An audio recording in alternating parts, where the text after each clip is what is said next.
Nora had always trusted her mother with the things that mattered.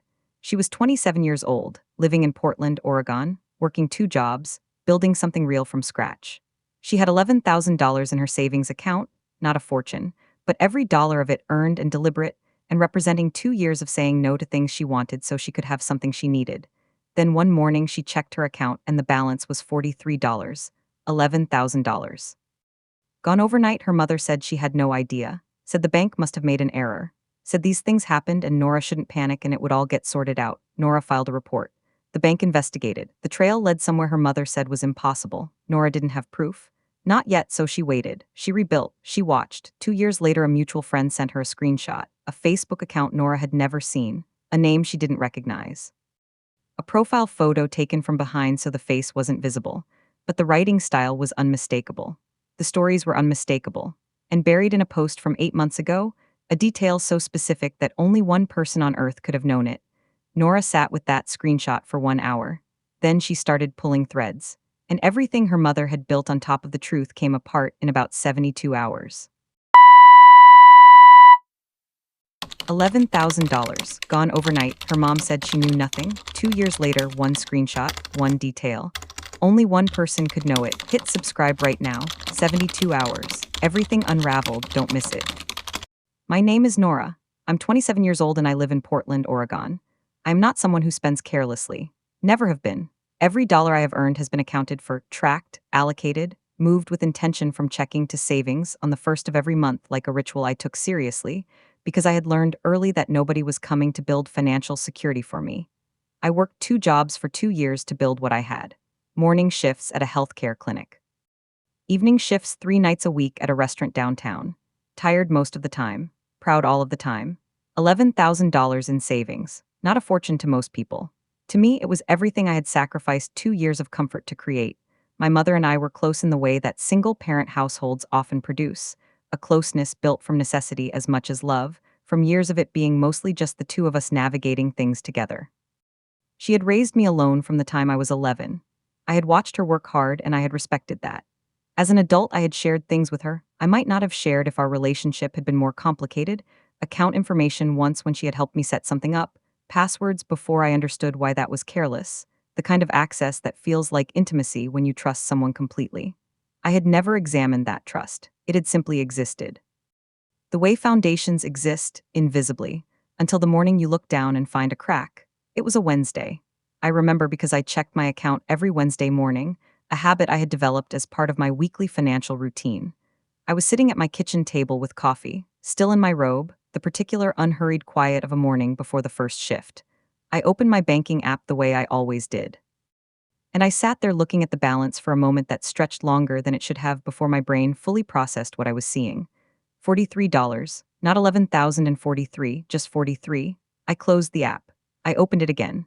$43.17. I put my phone down on the table very carefully and sat there in complete silence while my coffee went cold beside me. My first call was to my mother. She picked up on the second ring. She was an early riser, always had been. I told her what I was looking at.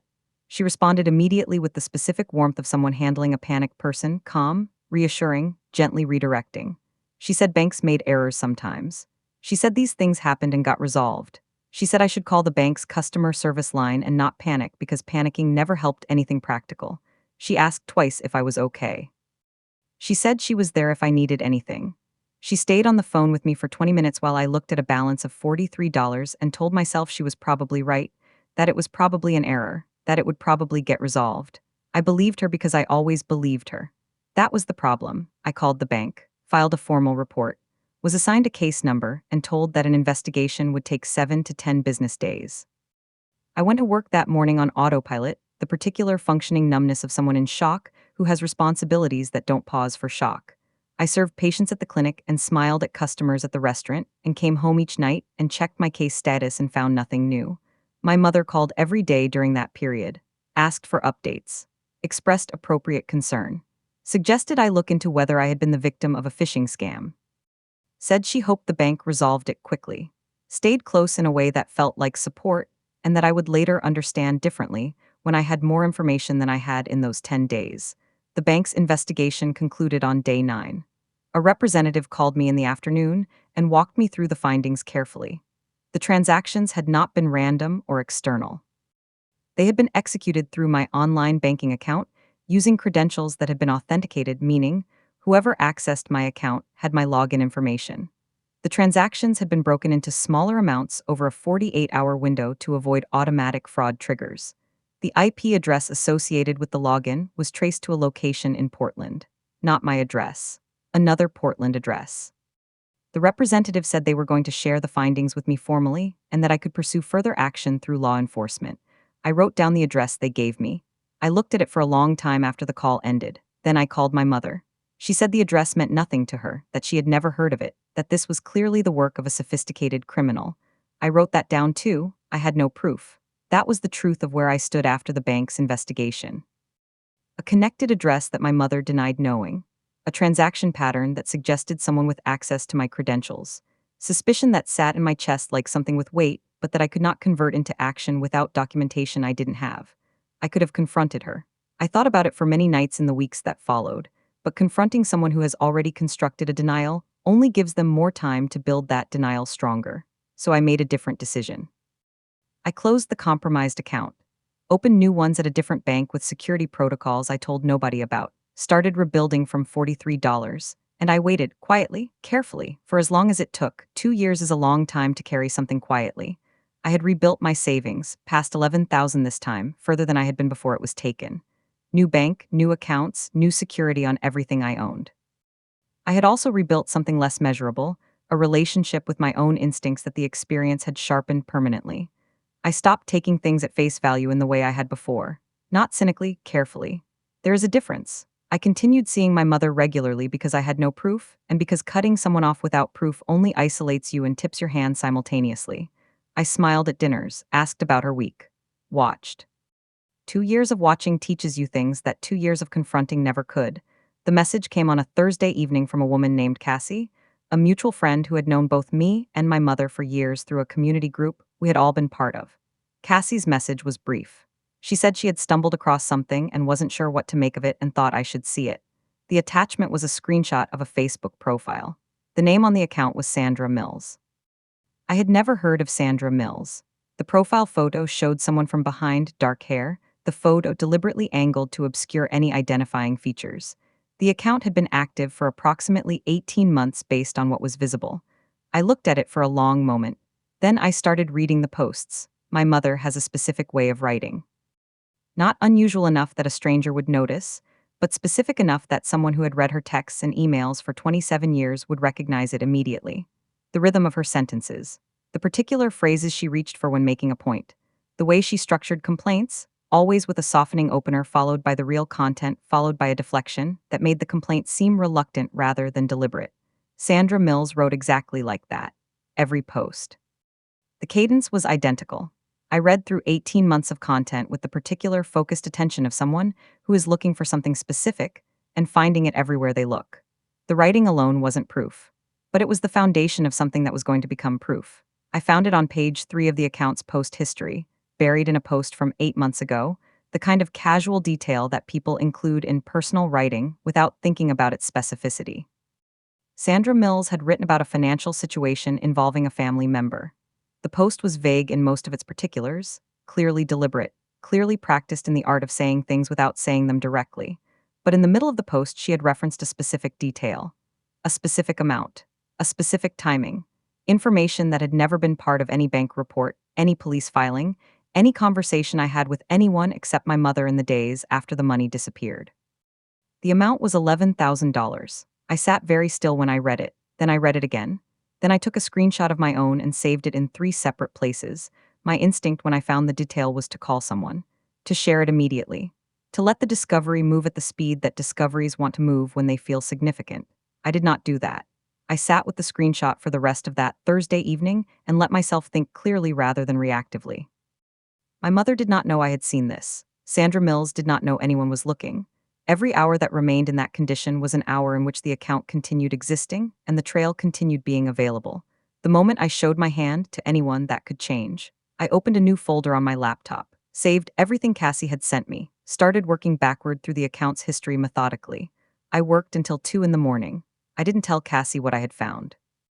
Not yet. The Sandra Mills account was connected to two other accounts I found by working through the follow and friend networks visible in the screenshots. A secondary Facebook account under a different name, a community forum profile that had been active for over 2 years. Both used the same writing patterns. Both contained details that were specific in ways that casual fabrication doesn't produce: specific amounts, specific timelines, specific family dynamics described in language that was clearly personal rather than invented. The community forum profile had been active for 3 months after my savings disappeared.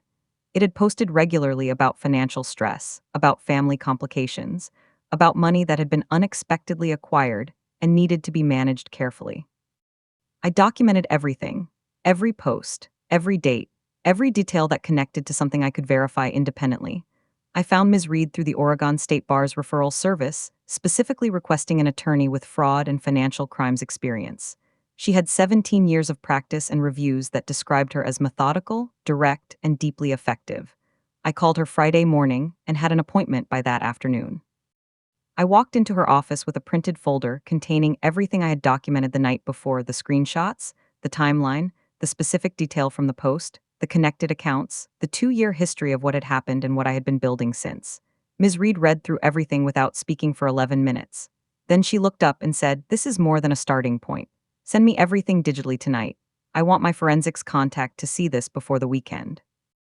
I sent it before I got home. Ms. Reed called me Saturday morning at 8:45. I was already awake. I had not slept particularly well, which was understandable given what was sitting in a folder on my laptop. Her voice had the specific energy of someone who had looked at something carefully and found it more significant than the initial presentation had suggested. She said her forensics contact had done a preliminary review overnight. She said the digital footprint connecting the accounts was stronger than she had expected it to be. She said she wanted me in her office Monday morning and that I should bring everything: the original bank investigation findings, any communications I had saved from 2 years ago, anything I had kept that connected to the original incident. I had kept everything. I told her I would be there at 9.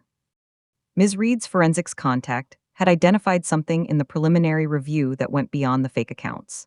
The Sandra Mills profile and its connected accounts had activity that correlated with financial transactions, not my transactions, but a pattern of small deposits into accounts associated with the profile's network that suggested the accounts had been used as part of a broader financial concealment strategy. Ms. Reed explained it carefully. She said the accounts appeared to have been used not just for social purposes, but as part of a system for moving and obscuring money. She said the $11,000 I had lost 2 years ago might be one component of something larger. She said the forensics work needed to go deeper before she could say how much larger. She picked up her phone and made a call while I sat across from her. Ms. Reed's forensics contact was a man named Mr. Cole, compact, precise, the kind of professional who communicated in specifics and had no patience for approximation. He joined our Monday meeting by video. He had spent the weekend on the preliminary review and had a screen share prepared. He walked us through what he had found: the account creation dates, the device signatures associated with the accounts, the IP address patterns across 18 months of activity. Then he showed something that made Ms. Reed lean forward. The IP address pattern associated with the Sandra Mills account overlapped significantly with the IP address from the bank's original investigation report. The address the bank had traced 2 years ago, the Portland address my mother had said she didn't recognize. Mr. Cole said, "These are not different people. This is the same device." Mr. Cole's deeper forensics work took 4 days, when Ms. Reed called me Thursday evening. Her voice was carrying something I hadn't heard in it before, not quite concerned, something more careful than that. She said the account activity suggested my mother had not limited her financial activity to what had happened to me. There were patterns in the community forum posts, the ones describing acquired money and financial management complications, that referenced amounts and timelines inconsistent with a single incident. Ms. Reed said she had cross-referenced what she could access and believed at least 2 other people had been affected. She didn't have names yet. She said the forensics work was still running. She said, "Nora, I want you to prepare yourself for this being bigger than you thought." I said I had been preparing for 2 years.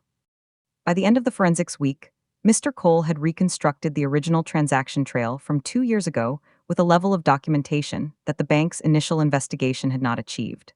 The bank had traced the IP address.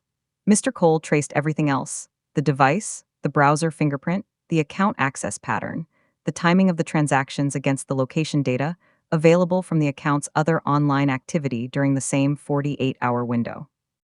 It built a documented picture that connected every component of what had happened to my savings to a single source. Not a sophisticated criminal as my mother had suggested. A person who had access to my credentials, a Portland address I now had documentation connecting to my mother's network, and 18 months of fake account activity that had been running ever since. Ms. Reed sat across from me on Friday afternoon and laid out everything Mr. Cole's work had produced alongside the original bank findings, alongside the fake account documentation, alongside the community forum posts. Together on that conference table, it told a complete story. Not a story with gaps that required assumption to bridge. A documented, cross-referenced, forensically supported account of what had happened to $11,000 and where it had gone, and what had been built around the concealment of it afterward. I sat across from Ms. Reed and looked at that table and felt something move through me that was not quite anger and not quite grief. Something more like the specific weight of having known something for 2 years without being able to prove it, and finally having the proof sitting in front of you in organized labeled sections. Ms. Reed closed the folders and looked at me directly. She said, "I want to walk you through your options clearly before you make any decisions." She outlined 3 paths. First, a formal fraud complaint filed with Portland law enforcement supported by the full forensics package. Second, a civil action for financial damages with the forensic documentation as the evidentiary foundation. Third, both simultaneously, which she said was legally permissible and which she recommended given the strength of what we had. She said the documentation quality was exceptional. She said Mr. Cole's forensics report alone would be significant in any formal proceeding. She said the decision was mine and that she would support whatever I chose fully and completely. I looked at the organized labeled folders on her conference table. I said, "File everything." Ms. Reed filed the formal fraud complaint with Portland law enforcement on a Monday morning. Simultaneously, she initiated the civil action documentation. Every transaction, every forensic finding, every fake account connection organized into a formal legal package that Mr. Cole had certified with his professional signature. The simultaneity was deliberate. Ms. Reed had explained that filing both at the same time prevented either process from being used to delay or compromise the other. Law enforcement received the criminal complaint at 9:15. The civil filing was submitted to the court at 9:40. I was sitting in Ms. Reed's office when both confirmations came through. She showed me each one without ceremony, just the confirmation screens, just the timestamps.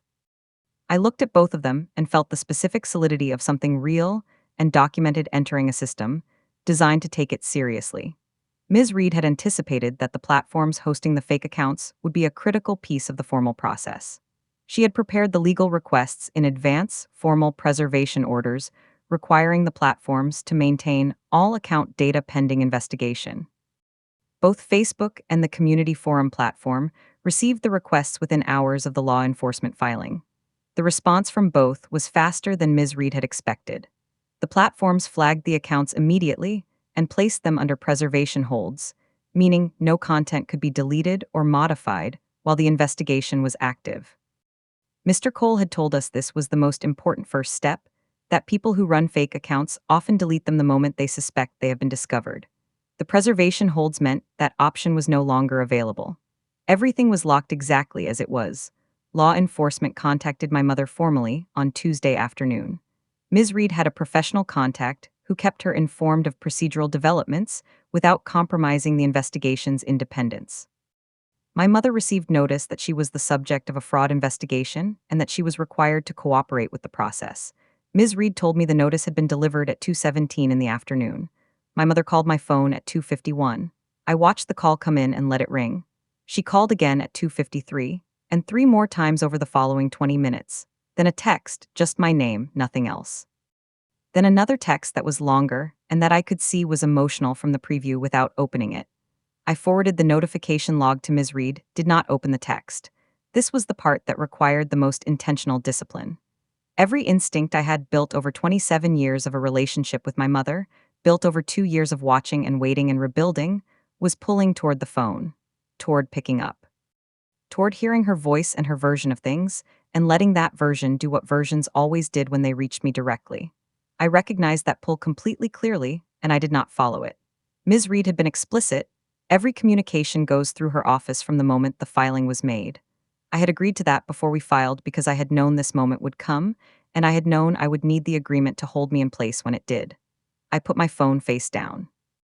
And I kept it there. The formal investigation moved faster than Ms. Reed had anticipated. She told me later that the quality of Mr. Cole's forensics package had significantly accelerated the law enforcement process. The device associated with the Sandra Mills account and its connected profiles was formally traced within 48 hours of the complaint being filed. The trace connected directly to a device registered in my mother's name at her Portland address. Not the secondary address from the bank's original investigation, her actual address. Mr. Cole had suspected this would be the outcome based on the device fingerprinting work he had done during our preparation phase. The formal confirmation from law enforcement made it official and documented in a way that no denial could address.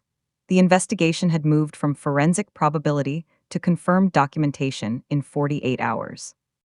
The extended family found out the way extended family always finds out, not through a single conversation, but through the particular social osmosis of a community that is small enough that information moves faster than anyone controls it.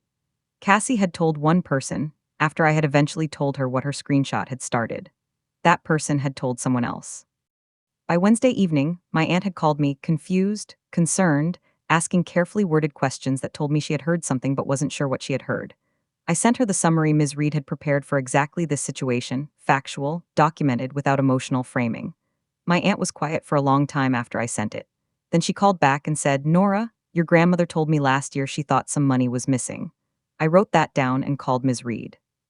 72 hours after Ms. Reed filed everything, my mother's constructed version of events had collapsed under the weight of what the documentation showed. The fake accounts were formally connected to her device.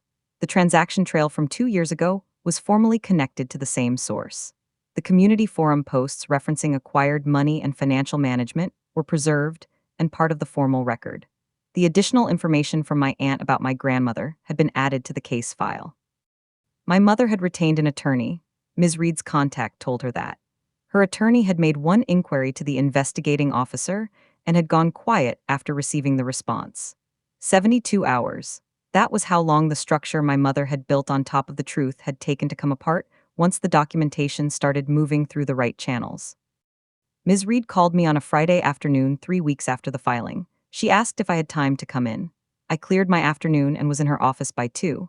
She had the formal investigation findings printed and organized on her conference table, the same table where we had laid out the forensics work weeks earlier.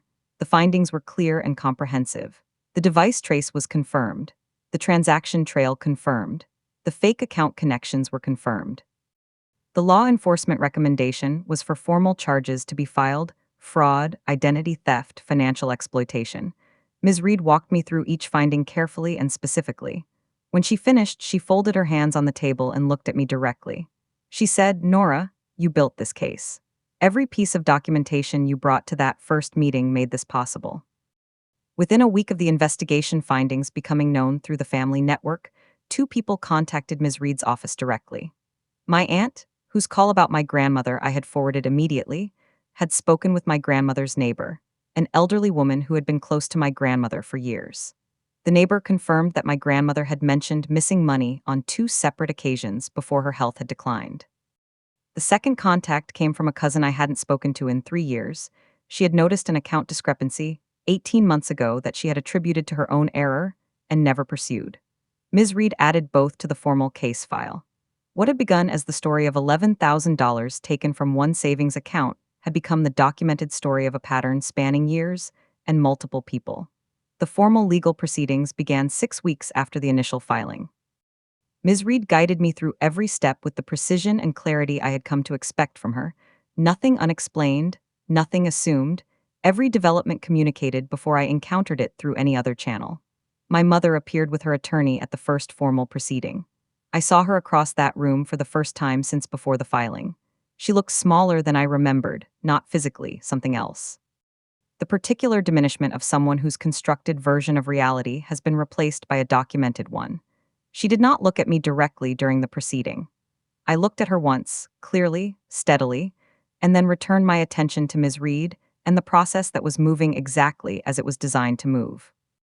Ms. Reed filed the formal restitution demand as part of the civil proceedings. Every dollar documented, every transaction accounted for, every affected party's losses included in the total figure. My $11,000. The amounts connected to my grandmother's accounts. My cousin's discrepancy. The figure that emerged from the complete accounting was significantly larger than $11,000. Ms. Reed presented it without editorializing, just the documented total, the legal basis for each component, and the formal demand for full restitution plus associated legal costs. My mother's attorney received it and went quiet for several days. Ms. Reed said that quiet meant someone was reading the documentation carefully and understanding that the alternative to settlement was a formal proceeding with the full forensic record entered into evidence. The quiet ended with a response. They wanted to discuss terms. While the legal proceedings moved forward, I spent 3 weeks doing something I should have done years earlier, locking every aspect of my financial life down completely. New accounts at a credit union with security protocols I had researched carefully. Two-factor authentication on everything. A credit freeze with all 3 bureaus. A fraud alert on my file that required additional verification for any new account opening. I went through every piece of personal documentation I owned, social security card, passport, tax records, and secured everything in a way that required deliberate effort to access. I also changed every password connected to any financial account and set up monitoring alerts for any activity. It took 3 full days. Every hour of it felt like something I was doing for the version of myself who deserved to feel safe in her own financial life. My mother requested a meeting 6 weeks into the proceedings, through her attorney, through Ms. Reed on neutral ground. I agreed after consulting with Ms. Reed, who said the meeting was my choice entirely and that she would accompany me if I wanted. I said yes. We met at Ms. Reed's office on a Thursday morning. My mother came with her attorney. She looked at me across that table and I looked back, and there was a long moment before anyone spoke. She said she was sorry. She said it without the qualifications I had expected, without the framing or the context building or the careful construction of reasons that softened the center. Just sorry. I listened to everything she said. When she finished, I said, I know. Then I said the thing I had needed to say for 2 years. I said, you took something from me that I had built alone. And I built it again. Alone. And this time, nobody is getting close enough to take it. It has been 4 months since Cassie sent that screenshot on a Thursday evening. The restitution process is ongoing. These things move at legal speed, which is slower than any other kind of speed. But it is moving. Ms. Reed keeps me informed at every step. My savings account balance is the highest it has ever been, rebuilt twice now, protected in ways I understand completely and trust entirely. I still check it on Wednesday mornings, the same habit from the same kitchen table. But the feeling when the number appears on the screen is different now. Not the anxious verification of someone who has learned that numbers can disappear. Something steadier than that. The quiet confidence of someone who knows exactly what she built, exactly how she protected it, and exactly what she will do if anyone ever tries to take it again. Nobody will, not twice.